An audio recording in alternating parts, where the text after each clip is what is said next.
The more we move around into different spaces, from managing a school, from managing church, from managing business, across the board, the organizations and the leadership is built on a system that was designed in a different era and is not designed for the era that we find ourselves in. And the result of trying to force that different system that we learn in universities, we learn in all sorts of management books and education is deeply ingrained in us. But the result of that leadership system or management system is that the leader gets trapped. So they feel like they feel like as soon as the leader feels like he moves away, everything is going to fall flat. And everything gets built around that one person that has to hold everything tight, control everything, making sure that they're the driver of it. And not just does that then create a jail almost for that leader, which of course leads to burnout, but you also get organizations that's incredibly busy. They're running around doing lots, but at the end of the year or the end of the month, they can't really pinpoint the impact that they really made.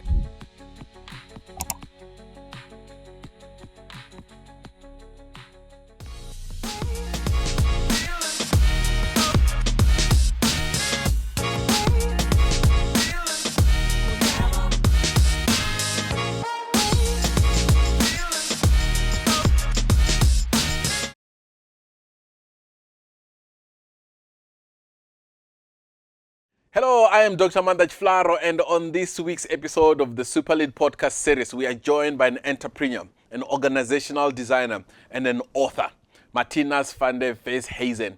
He's the creator of the Rock Blueprint, Build a Business That Runs Without You, a practical operating system designed to help leaders build resilient and adaptable organizations in a world of constant change. And in this conversation, we unpack the Rock Leadership Blueprint to learn how leaders can design businesses that thrive without being dependent on them. And here it is, my conversation with Martinez. Take a listen. Martinez, welcome to SuperLead Podcast. Thank you. Thank you so much for allowing me to come here. It's such a privilege. Lovely. No, thank you for making the time, and also for writing this super clear book called The Rock Blueprint. So we are going to have a conversation on the book, but before we get to the book, we would like to know the author a little bit. And on this podcast, we have got time, and I'm curious. If you can just sort of walk us the journey of who Martinez is. We prefer you start as early as possible and just kind of take us to where we are today. I know you have like 2 pages about your story in the book, but we would like to hear some more. Yeah, Manda, thank you. I think I read your book, Super Clarity, a few years ago, and I just realized, that we think a lot the same, and I think we're so aligned with what we prioritize, what we focus on, and I think it's just both of us got such a strong message for the era that we're living in now. But yeah, just my background, I come from the entrepreneurial space. 20 years ago, I bootstrapped a tourism adventure company, and went through the same challenges that everyone goes through when you build a business. I had a few unique challenges that I faced. I think just as I started the company, I got cancer. Sure. And in that time, I wasn't able to work, and it really deeply ingrained in me the importance of building something that's not dependent on me. And then as I kept going, kept building, I actually moved the business to a different town, to a different location, so I couldn't be there every day. And that also just deeply ingrained in me the importance of building around a strong blueprint, around a strong structure and a system that allows the business to grow even if I'm not there every day. And then just as the business was really taking off and growing, my wife got a cardiac arrest. And she had to go through rehab and all sorts. And I just decided, I need to prioritize my life, and I'm going to take a sabbatical. And as I stepped away from the business, it really felt like, okay, I can test all of these things that I so deeply believe in. Does it actually work? And as I stood back from the sabbatical, the business just flew, and it just grew so much, won lots of awards. And it was quite a humbling experience when you step back and the business grows. It's not good for your ego. But that gave me the confidence then to really start focusing on building a blueprint, the architectural side of the organization, of not building in the business, but building on the business. And it gave me confidence to step into the private equity space and taking that blueprint into different other spaces. We're now in importing and exporting, and we're also in farming and fresh produce. Wow. So it's in different, but with the same results, abnormal results. And I think the more we move around into different spaces, from school, managing a school, from managing church, from managing business, across the board, the business is built, organizations and the leadership is built on a system that was designed in a different era. Sure. And it's not designed for the era that we find ourselves in. And the result of trying to force that different system that we learn in universities, we learn in all sorts of management books and education, is deeply ingrained in us. But the result of that leadership system or management system is that the leader gets trapped. So they feel like they feel like as soon as the leader feels like he moves away, everything is going to fall flat. And sure. And everything gets built around that one person that has to hold everything tight, control everything, making sure that they're the driver of it. And not just does that then create a jail almost for that leader, which of course leads to burnout, but you also get organizations that's incredibly busy. They're running around doing lots, but at the end of the year or the end of the month, they can't really pinpoint the impact that they really made and how they really move forward. And all of that is the corporate structure, create that environment for this space, that breeds almost and results in these things. And I think the blueprint that we built is very much trying to build a very simple system that is designed for the new era that we are finding ourselves in, that creates freedom, that creates self-ownership, self-drive, high execution rate, super clarity, and and just momentum that's getting driven from a team that's got buy-in, not from one person having to drive it the whole time. But sorry, man, I'm talking too much. No, lovely. So I just want to get a bit of detail there. So the first company you built, just a little bit of the detail, what the company does, and because I imagine there's people listening to us and go, I'm running the same sort of business, and I feel this urge to kind of run the organization like it's a founder-led and not necessarily mandate-led, as you unpack in the book. Just some of that detail. Yeah, so good. So it's the company is called Untouched Adventures. It's in Titsikama, in Storms River. So we take tourists on adventures. So it's quite a fun business to have. We're in a beautiful area, beautiful location. Yeah. And I think it's a rural community that surrounds us, and we're quite far away from everything else. But just such a beautiful community, beautiful people, the local people that we've built a team around. We really wrestled through with them, saying, guys, let us bring that clarity in. What is the dream? What are we going to go after? Why are we here? What is our purpose? What is our values? What is it, the thing that we need to prioritize? And we really went through a deep dive in this, wrestling it out with each other, trying to bring that simplicity of just, guys, what is it that we're truly going to go after? Sure. And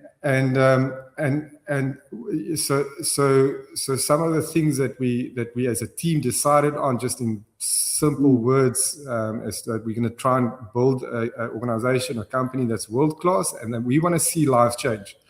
Sure. So we aggressively went after that. So we built pillars around that, aggressively went after that. We said, okay, that's going to be the authority that we're going to filter all our decisions through. We did a lot of research. We went overseas and we went to go and see, okay, what does world-class guides in adventure tourism look like? And we said, okay, let's build for ourselves targets that we can almost like establish for ourselves. This is what a world-class looks like. So we built it in qualifications.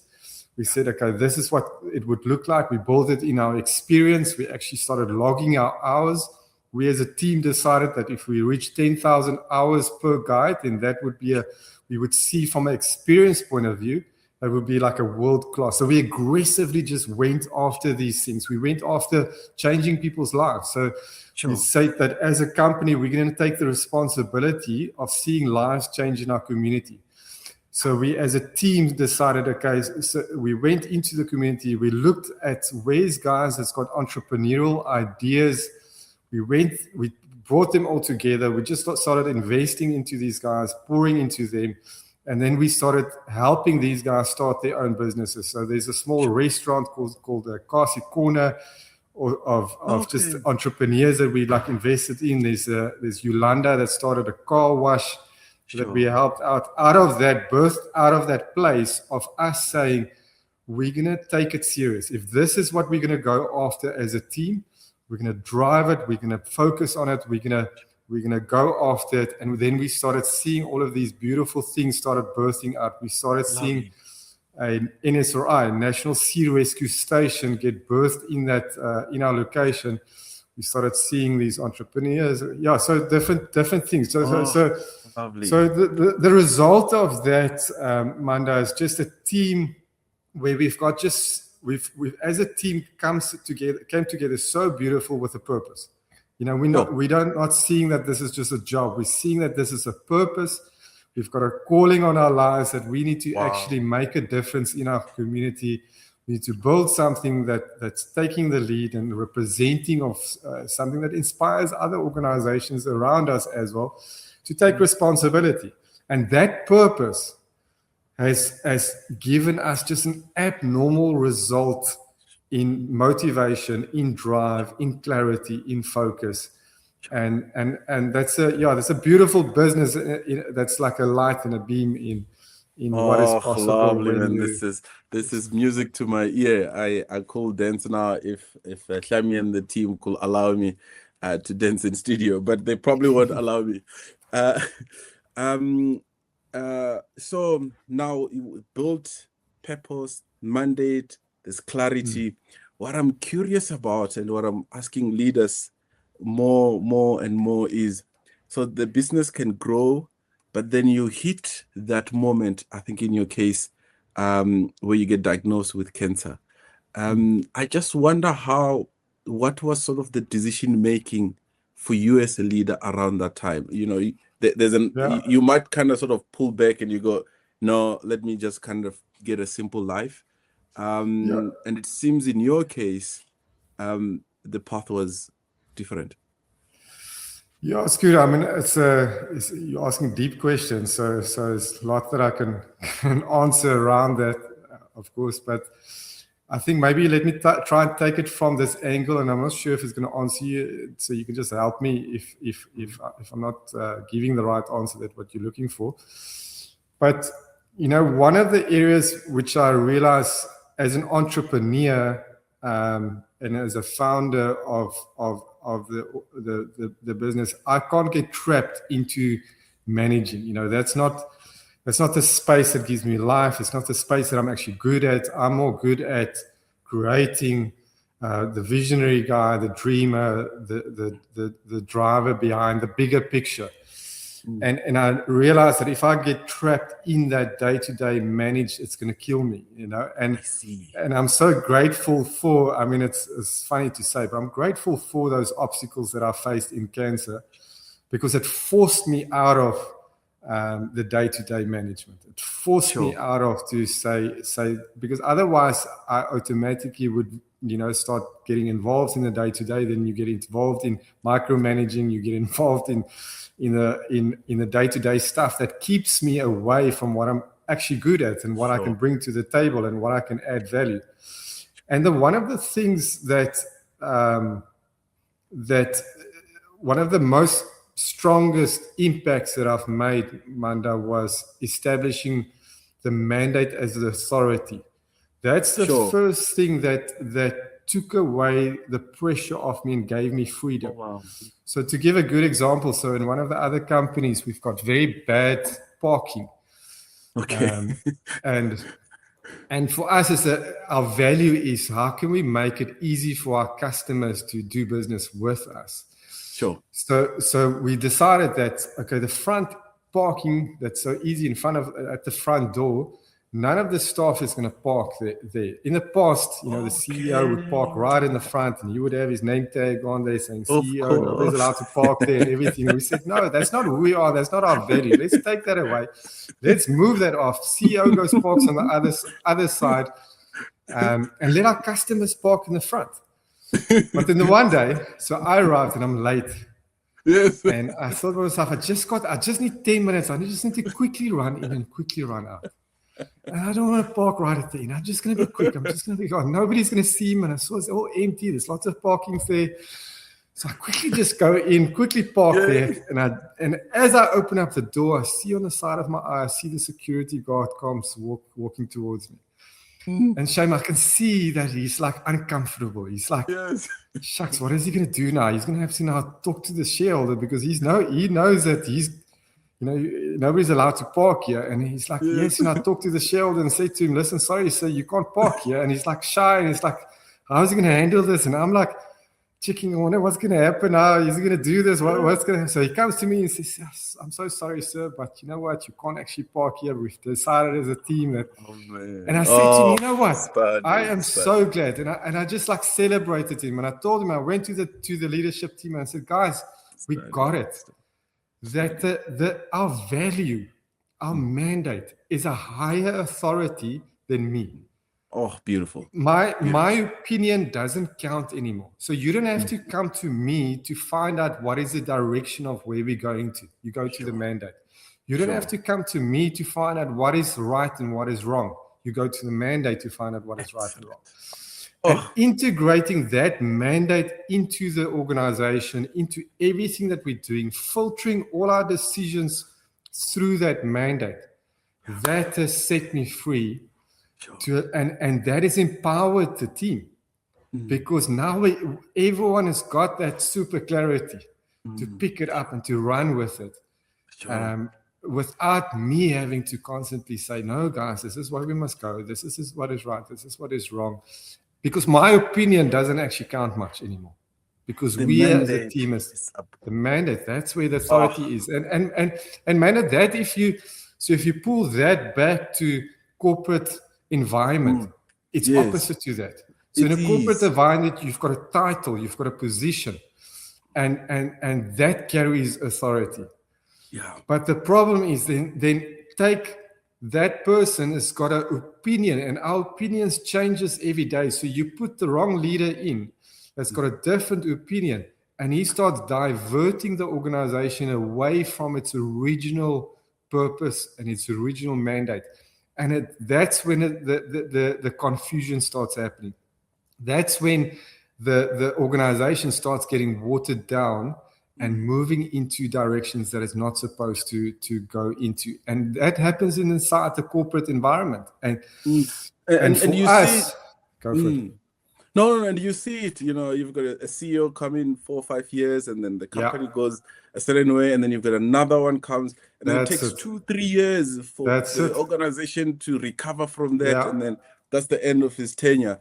And that's our... Yeah, so good, Manda, what you're saying now. And that's we need to realize as a leader, when you step into an organization, your primary role is to protect the original mandate. You need to protect it, you need to integrate it, you need to communicate it, You can't step into the organization with your own opinions. You can't come into the organization and say, yeah, you know what, these values, it's great and everything, but I don't like them, so I'm going to move them away and I'm going to start making decisions based.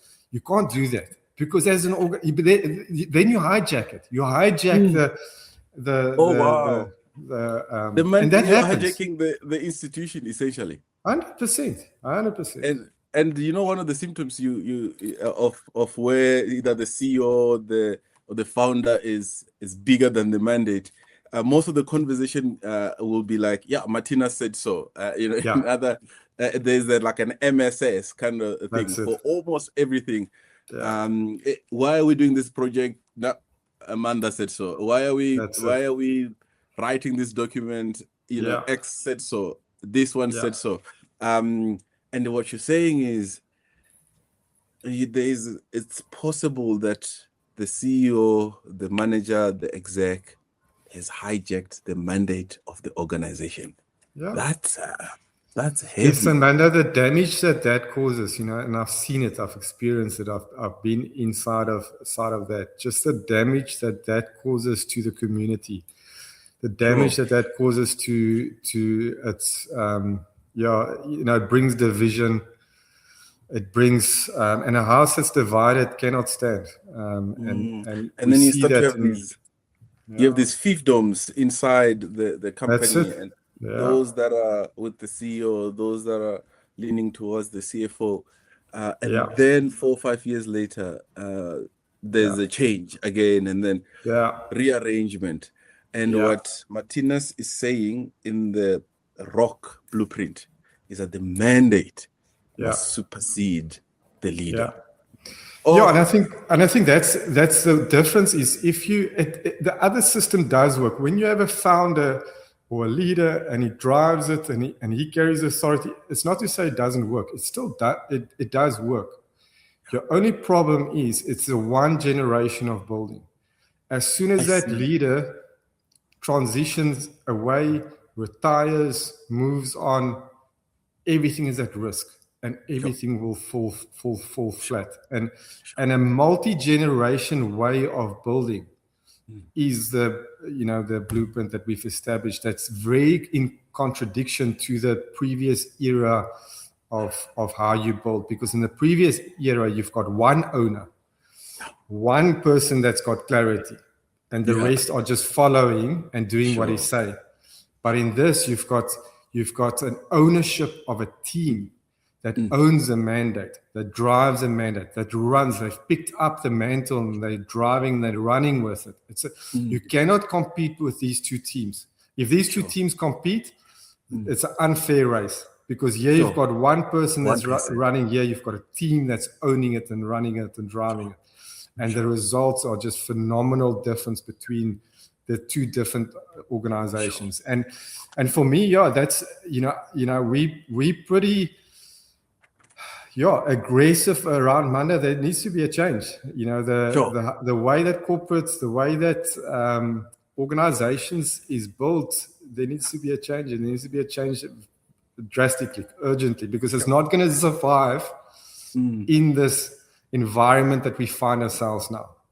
No, spot on. I mean, you outlined beautifully in the book, when there's a clear mandate, there's scalability, there's consistency, the team is empowered, there's succession, and the culture is sustained. Yeah. So, and what we put into the mandate, there's different things that we put inside the mandate to bring that clarity. But for us, in our organizations, we start always with the purpose. And inside that book, I've got quite a nice clear steps on very easy and how to cut through all the noise and really get to the core of what is the purpose of an organization and what is the purpose of you as an individual. Because if there's misalignment between the different individuals, you're going to start off wrong. So you need to find that alignment in our DNA, our purpose. Our purpose is our deep driven motive that drives it, that motivates us, and that where we find significance and satisfaction in. So we need to get clarity around that, around the organizations and around the team, so that we can find alignment on purpose, Second thing is on values. Yes. Who are we and who are we not? So that there's clarity around who we are. So that there's no gray area. Everyone in the organization knows who we are and what is important to us and what is negotiable and what is not negotiable to us. Thirdly is what is our dream? So building from using the purpose as the foundation, using our values, what is a dream that we are looking towards? Fourth thing that is important for us is quite unique is we do quite a deep dive research on our customers, on our top customers. What is their biggest need? Sure. And what is the thing that we as an organization can commit to, saying that this is what we will prioritize, this is what we will guarantee if we fulfill this biggest need of our customer. So we put that into our mandate. And then the last thing that we put into our mandate is our staff, which is our biggest asset, our team. They are our biggest asset. They are a priority for us. They are incredibly important for us. What is their biggest need? And let's make that also a priority within our organization. So that then brings a balance in our decision making. In building priorities, we've got a balance between what is our dream, what is the customer's biggest needs, and what is our staff biggest needs. And it helps us bring that balance in knowing that as we putting our energy into things, that we are constantly looking after those three areas. That is the biggest importance of making sure that we've got a business that continues and runs healthy. And I think that's where a lot of organizations make mistakes. They are so consumed with their dream that they forget about what is the customer's dream. So they build their organization, they build their product, they build their systems around what they are wanting. But they're forgetting that the reason why they are there is to fulfill the customer's needs. And we just see that in big corporate companies where they miss it. They are so consumed about themselves that they forget about it. And then, of course, we forget about, we're building our dream. We're chasing our vision. The market share. We're taking on our customers, but then we forget about our staff's priorities. And then we take our foundation away and everything will crumble if we don't looking after all three of these things. So we package that together in a very simple one-page document, not complicated, very simple, very clear, and in a one-page. This is our mandate. This is the authority. Then we use that, Manda, where we go into the 80-20% principle, and we just what is cutting through all the noise. What is truly the areas, the pillars that truly will make an impact in this mandate? We cut away departments, we cut away busyness, we cut away things that's noisy, and we're trying to cut through all the layers of at the core. What is truly the pillars that will make the biggest impact on this mandate? And if you, and I mean, it's I don't know if you're a rugby player supporter. Yes. But Rassie Erasmus, that was his tactic. He looked at his rugby team in the World Cup and he said, okay, guys, let's look here. What is the thing that's going to make the biggest impact? What is the thing that sets us apart, that is our strength? And he was looking at the rugby team and he says, it's our forwards. We've got big South African boys inside there. And these other guys can't compete against our strength that we have. So what did he do on the bench? He made a 7-1 split where he said, okay, where everyone else got a 50-50% split, 50% forwards, 50% blacks, he says backline, he says we're gonna split it, saying 70%, 7 of our guys is going to be forwards, and only 1 is going to be a backline player. And he focuses on what truly matters, what truly is the thing that sets us apart. And it needs a lot of courage. You need a lot of courage, because you're going to get a lot of flack from that, because everyone is saying, yo, but what about this? Or what about this risk? Or what about this? Yes. But the thing is that we realize, if you want to win a World Cup, if you do want to make an impact, if you do want to step above the abnormal, if you want to break through the average, you have to have a knife edge of focus and clarity on pillars that truly makes a drive and an impact in the right areas. So we try and figure out what is those 6 or 7 or 8 pillars that truly is most important for us in the next 3-4 months, in the next term, that we need to drive, that we need to focus on, that we need to put 80% of our energy on, and that we need to get champions that can own that space, that can own that pillar, and drive that thing forward and get for us a breakthrough in that area. And we're saying to the champions, we know you've got lots on your plate, because all of us have. We've got 10, 20 things that we need to try and juggle around and making sure. But we're saying to them, listen, all of the things that's on your plate, just make sure that they are healthy, delegate them, systemize them. I'm taking something out of your book now, but just, you delegate them, you systemize them, you just make sure that they are healthy.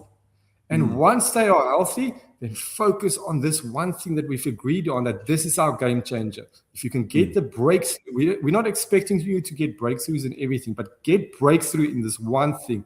Drive this one thing forward for us. Get a breakthrough for us. And if you have 8 or 9 champions that's starting to get breakthroughs in all of these important areas, that's when you start seeing abnormal results. That's when you start seeing the organization is starting to move forward at a momentum that you've never seen before. But it's tricky, because you're going to need courage. You're going to have to be very brave, because you're going to have to say no to a lot of things. You're going to have to cut away a lot of things, and you're going to have laser sharp focus on focusing on the right things. Lovely. And so these are the pillars of this rock blueprint. So getting clarity on the mandate, having the right pillars, and then strengthening right champions. And the last one is sort of this alignment rhythm. Maybe a word or two on the rhythms. Yes, and that's a crucial part of this whole thing. Is so you've got all of those 3 rocks in place, those fundamental rocks that the blueprint is built on. Mandate, you've got the pillars in place, you've got the champions in place, and each champion has got a clear target. It's got a clear action that they're going after, actions that they're going after, and they've got a clear outcome that everyone knows what they are working towards. And that's also a powerful thing when you have a champion that writes their target down on a piece of paper and say to everyone that's in the team, saying, guys, I'm going to go after this. But it's specific, it's measurable. We can all measure, did he hit the target or did he miss the target? But it's a powerful thing. When a champion by himself, we don't give them the targets. They by themselves have to come up with saying, this is what they go after. Okay. Because then they own it. They can't own it if they don't go after themselves. But once all of those 3 fundamental rocks are in place, then we build the rhythm. Yeah. And this is where the leadership then takes on, in the past, you were in the front, you were driving it. Now you're coming right at the back.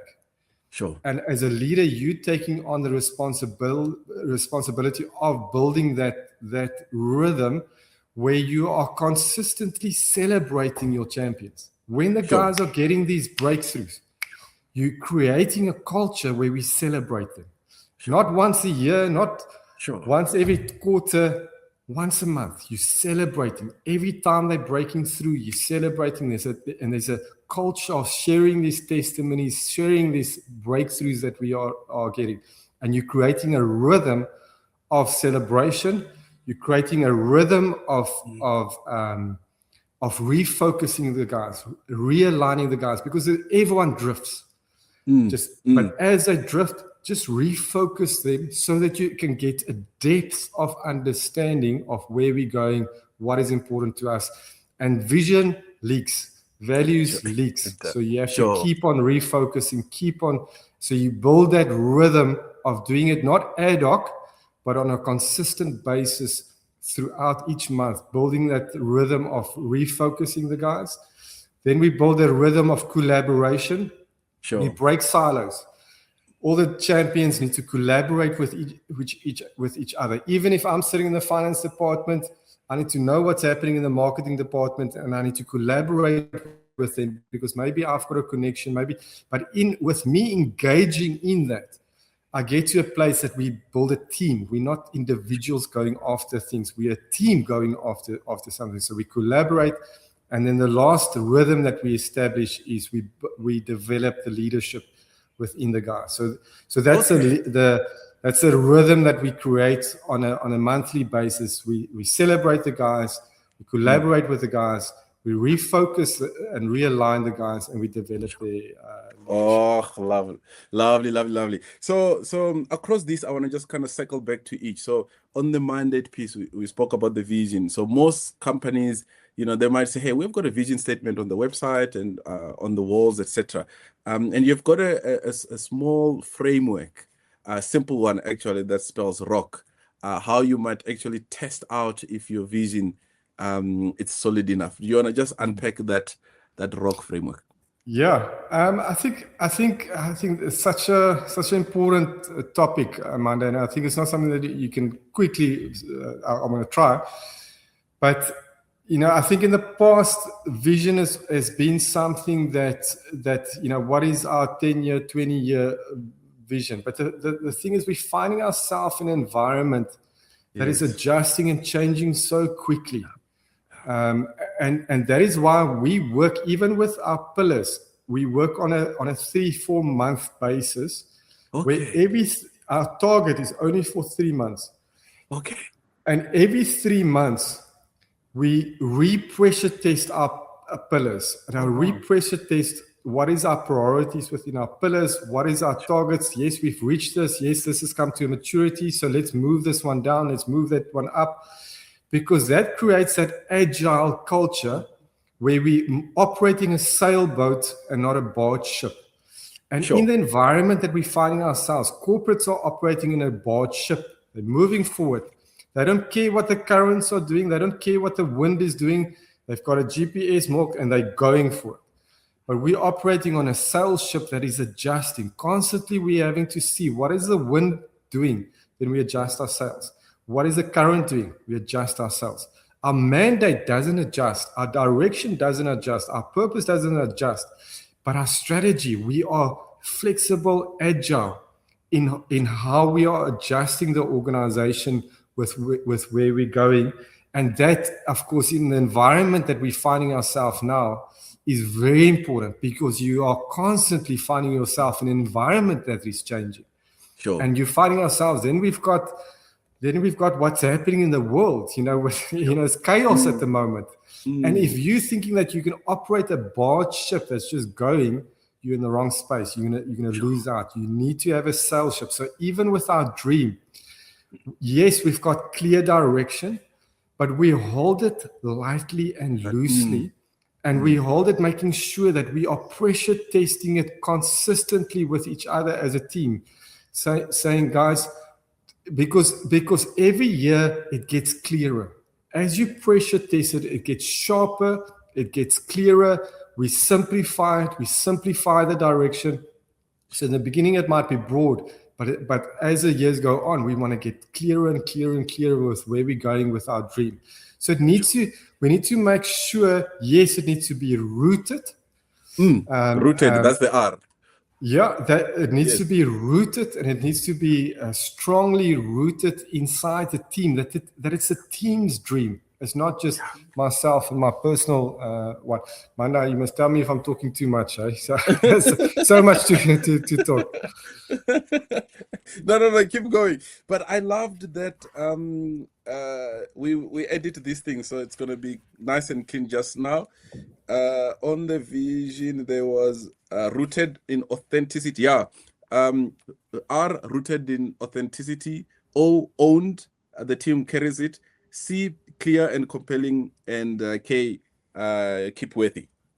So this is the simple framework to check if your vision is worthy of carrying. So if you just kind of unpack that as an answer to As Good. you conclude Sorry, this I piece, took a long turn before. You must stop me if I'm very passionate about these things. So you must stop me if I'm going in the wrong direction. I think that, connecting it maybe to what I said earlier on is rooted is important. So once we agree on this is where we're going, this is the direction, it needs to be deeply ingrained into everything that we are doing. It can't be a shallow thing. It can't be like you were mentioning earlier, and something that's just stuck on the walls. It can't be something that's just on a piece of paper. It needs to be something that we, in everything, if I look at your priorities, if I look at what you're doing, everything must be pointing towards your dream, that where you are going. So for instance, that example that I used earlier on with our own organization, with adventure tourism, so we decided that this is what we're going to go after, a world-class organization. But then we aggressively went after that and integrated that into everything that we're doing. And you will find our priorities, you will find our training, our logging, our hours of the guides, and creating a journey for them to develop themselves, how we spend our finances in investing into the guides to develop them. It's all directly rooted and linked to our dream and what we are going after. And the challenge is it keep worthy? Is it something that, is it worth fighting for? Is it worth putting all this effort in? You have to pressure test that. And you have to ask that question for your team, where they all are in agreement, saying, yes, we all put our hands up. This is a mountain, because you're putting a Mount Everest in front of them. It's going to be hard work. But is it worthy of climbing and all the pain? Is it worthy? Is it worthy to really go after? Because you can't say that we're going to climb Mount Everest and you like doubting that you're thinking, because climbing Mount Everest, I mean, it's a massive cost to it. There's a huge amount of training that you're going to have to put in. There's a huge amount of time that you're going to have to invest into this thing. There's a huge amount of risk of climbing Mount Everest. Are you truly 100% convinced that it is worth going after, that it's worth fighting for? You have to get that depth of understanding of making sure that it's keep worthy. And if it's not, pressure test it and adjust it. Because if it's not keep worthy, if you are not fully convinced of it, then chuck it away. Get clarity around it. Oh, lovely. I'm looking at the clock and we are getting to the top of the hour. Maybe last two questions. First is, what's the one sort of final message to sort of say to someone that's probably is challenged by what we are saying? What's the one sort of challenge you might want to put in front of them and at the back of this conversation? And then the second one is, where might our listeners find this book?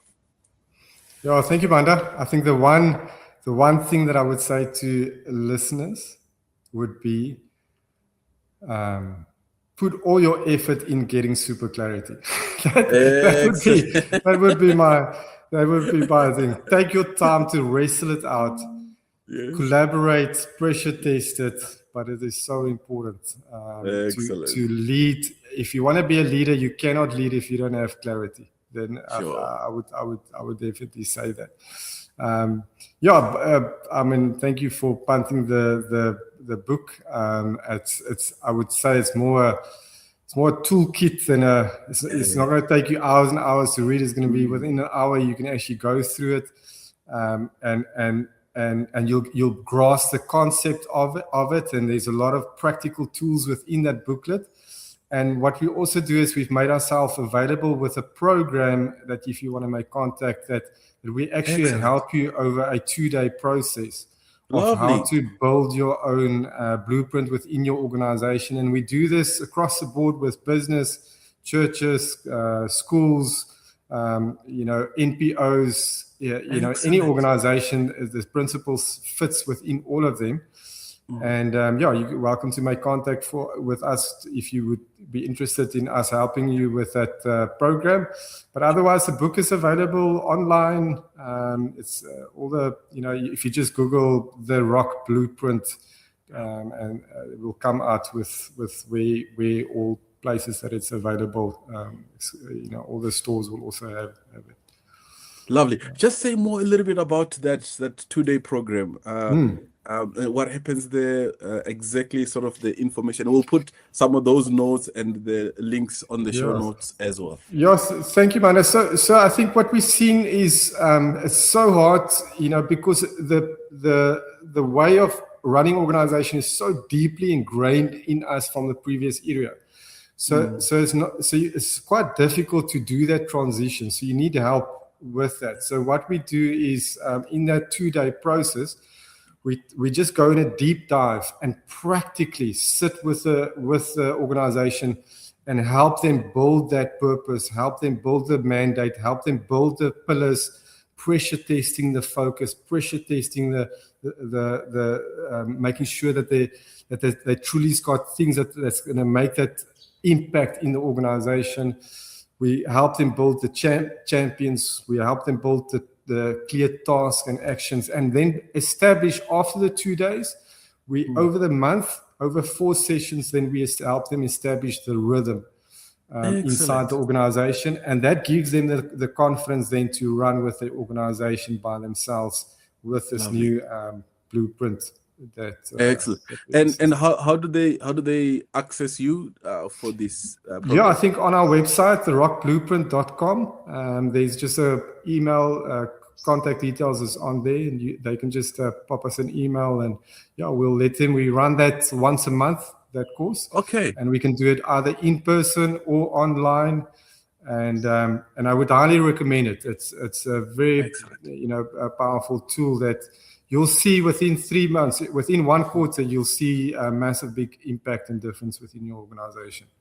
And what's the time investment like for the organization? And I imagine this for organizations or even departments within large corporates. Yeah, so we run also an NPO where we're helping churches and community entrepreneurs and schools, especially schools, because we've got a heart for those areas. We feel that those areas are very important within our country. So we're doing that where we fund it ourselves through our NPO. And then corporate organizations, we're charging 40,000 Rand. And then that will be a 4-month process where we help them throughout the whole process and establishing their own blueprint. Yeah, so we're trying to make it affordable for everyone, just because we really believe in the process, and we believe it's our motive is impact. It's the drive behind this is to bring a change and bring an impact and really help and assist people, because it's important. It's important for us in South Africa that we thrive, because as we thrive, each of us, we can build a better country. Oh, lovely. Martinez, thanks so much for making this time, for writing this book, for the work that you're doing in our country. And we wish you well. We'll try to provide as much detail as possible on the show notes that people can reach out to you. And you help all of us build a rock blueprint for all of us to thrive. Yeah, thank you, man. It was such a privilege to have a chat to you, and I really enjoyed it. And thank you so much. Really lovely. Thank you. We have Martinez in studio with us, ladies and gentlemen. Thank you. Have an awesome one. Yeah, thank you so much. Same to you. Great. Cheers. Bye-bye.